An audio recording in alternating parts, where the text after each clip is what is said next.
కడప జిల్లా చక్రాయపేట మండలంలో వైఎస్ఆర్సీపీ రాష్ట్ర అధికార ప్రతినిధి శ్యామలరెడ్డి పర్యటించారు. గండి క్షేత్రంలో పర్యటించి అక్కడ జరుగుతున్న ఆలయ పునర్నిర్మాణ పనుల్ని ఆమె పరిశీలించారు. వైఎస్ జగన్మోహన్ రెడ్డి ముఖ్యమంత్రి అయిన తర్వాత మొట్టమొదటి శిలాఫలకం గండి క్షేత్రంలోనే ప్రారంభించారని, ఆంజనేయ స్వామి ఆలయ నిర్మాణానికి 28 కోట్ల రూపాయలను మంజూరు చేశారన్నారు. వైఎస్ఆర్సీపీ హయాంలోనే ఆలయ నిర్మాణ పనులు పూర్తయిన కూటమి ప్రభుత్వం అంజన్న మూల విరాట్ దర్శనం భక్తులకు కల్పించకపోవడం బాధాకరమన్నారు. వచ్చే శ్రావణ మాసాల్లో రాష్ట్ర నలుమూలల నుంచి దాదాపు 10 లక్షల మంది భక్తులు దర్శనానికి వస్తుంటారని, మూల విరాట్ దర్శనం లేకుండానే భక్తులను వెనక్కి పంపే విధంగా కూటమి నాయకులు ప్రయత్నం చేస్తున్నారని, ఇది మంచి పద్ధతి కాదని, త్వరగా ఆలయాన్ని ప్రారంభించి మూల విరాట్ దర్శనాన్ని భక్తులకు కల్పించాలని ఆమె కోరారు. అందరికీ నమస్కారం. ఈ రోజున వైఎస్ఆర్ జిల్లా పులివెందుల నియోజకవర్గం చక్రాయపేట మండలంలోని చాలా ఫేమస్ దేవస్థానము, ఎంతోమంది భక్తుల్ని ఆశీర్వదించినటువంటి స్వామి శ్రీ గండి వీరాంజనేయ స్వామి దేవస్థానంలో ఈరోజు స్వామివారి దర్శనం చేసుకోవడం జరిగింది. అంటే హనుమ తత్వానికి మన వైఎస్ జగన్మోహన్ రెడ్డి గారు చాలా దగ్గరగా ఉంటారు.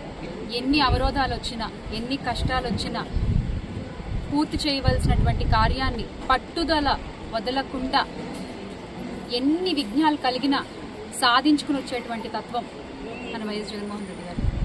ఈ రోజున స్వామి దర్శనం చేసుకున్న తర్వాత ఇక్కడ ఈ దేవస్థాన వివరాలు అడిగి తెలుసుకుంటున్నప్పుడు నాకు ఒక విషయం తెలిసింది. అంటే 1987లో ఎండోమెంట్ అనేటువంటి ఒకటి స్టార్ట్ అయితే, దేవస్థానాల్ని తీసుకునేటువంటి ఒక ప్రక్రియ మొదలైతే, గత 5 సంవత్సరాలు అంటే వైఎస్ఆర్ కాంగ్రెస్ పార్టీ అధికారంలో ఉన్నప్పుడు, జగన్మోహన్ రెడ్డి గారు ముఖ్యమంత్రిగా ఉన్నప్పుడు జరిగినటువంటి పురాతన దేవాలయాల పునర్నిర్మాణాలు కానీ, సరికొత్త దేవాలయాల కట్టడాలు కానీ ఎక్కడా ఏ గవర్నమెంట్లోనూ జరగలేదు. అన్ని దేవాలయాలు నిర్మించారు, అన్ని పురాతన దేవాలయాన్ని పునరుద్ధరించారు.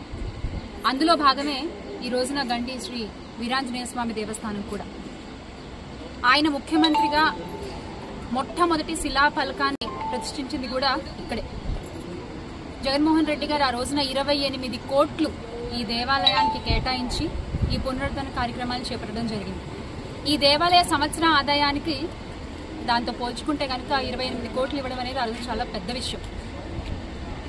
ఆ రోజున మనం అంత శ్రద్ధ తీసుకుని స్వామివారి యొక్క మూల విరాట్ని భక్తులందరూ కూడా దర్శించుకోవాలి, ఆ దర్శన భాగ్యం అందరికీ కలగాలి అని మనం ఒక మంచి సదుద్దేశంతో ఈ కార్యక్రమాన్ని చేపట్టి చాలా వరకు కూడా పూర్తి చేశారు గత 5 సంవత్సరాలు. మరి ఈ రోజున కూటమి ప్రభుత్వం వచ్చి ఒక అధికారంలోకి వచ్చి ఒక ఏడాది కాలం పూర్తవుతున్నా కూడా ఈ రోజుకి ఆ మూల విరాట్ దర్శన భాగ్యం సామాన్య భక్తులకి ఇక్కడ దొరకట్లేదు.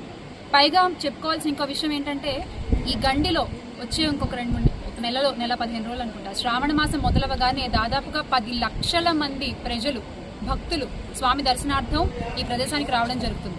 మరి ఆ భక్తులు మూల విరాట్ దర్శనం చేసుకోకుండానే తిరిగి వెనక్కి వెళ్ళిపోవాలా? అంతేనా?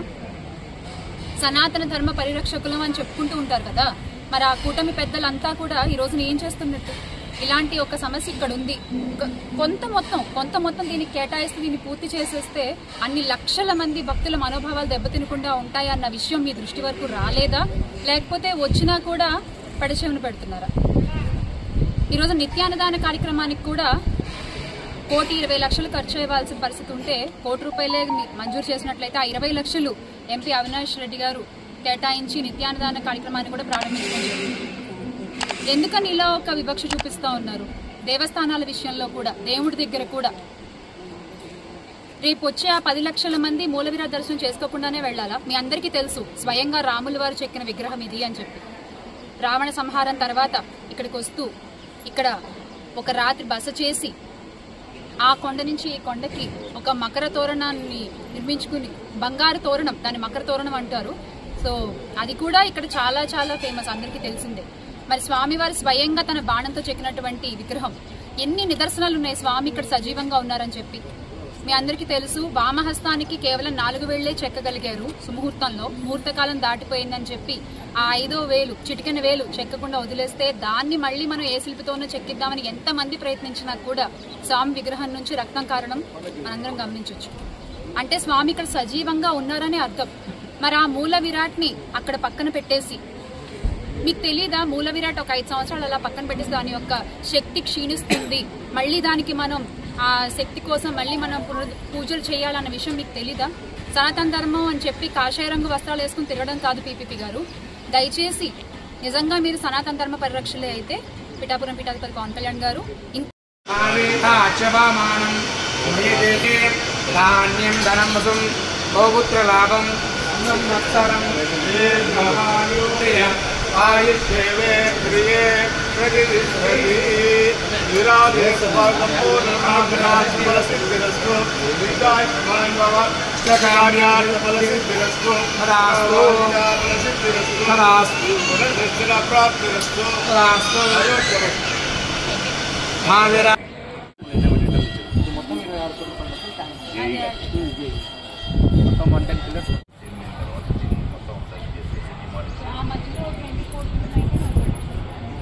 మళ్ళా మామూలు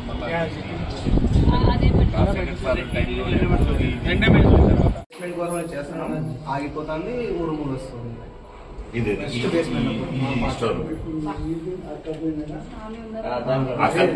అక్కడ నుంచి ఇది ఎంతవరకు ఇది ఈ స్టోన్ ఇది అసలు టచ్ చేయలేకపోయింది. ఇంకా స్టోనే బరువు ఉంటుంది, మన బేస్మెంట్ అసలు అన్ని